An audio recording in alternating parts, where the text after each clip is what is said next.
Before DMs, texts, before long distance calls, people used postcards. By the turn of the 20th century, postcards were everywhere.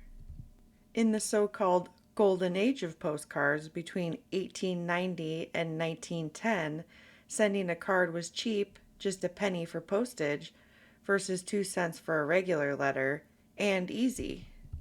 By this time, most postal systems had separate sorting bins and routes for postcards. Because they were smaller and uniform in size, they were easier to process quickly. In cities especially, mail carriers came several times a day. A postcard dropped in the morning could often be delivered across town in the same afternoon. By 1908, Americans mailed over 677 million postcards in a single year. By 1913, that number had climbed up to nearly 970 million. Postcards carried everything: quick jokes, love notes, advertisements, political propaganda. These were almost like the text message of their time, casual and disposable, but a powerful way to spread ideas.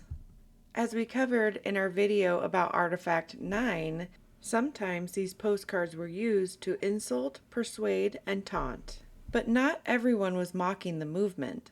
Some people, including men, used the same medium to support women's right to vote.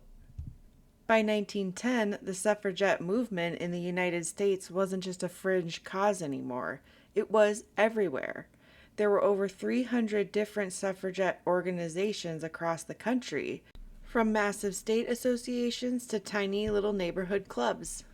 By 1915, nearly every single state had its own Central Suffragette Association, and together they counted hundreds of thousands of members.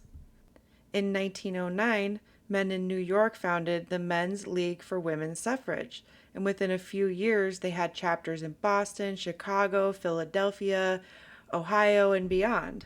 They had thousands of male supporters: lawyers, professors, politicians. People were publicly putting their name behind the cause.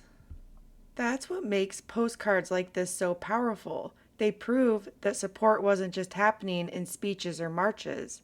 It was slipped into everyday life, like letters and jokes and flirtations.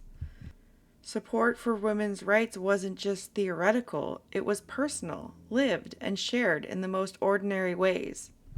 Even 115 years later, it's easy to just focus on the propaganda that was spread.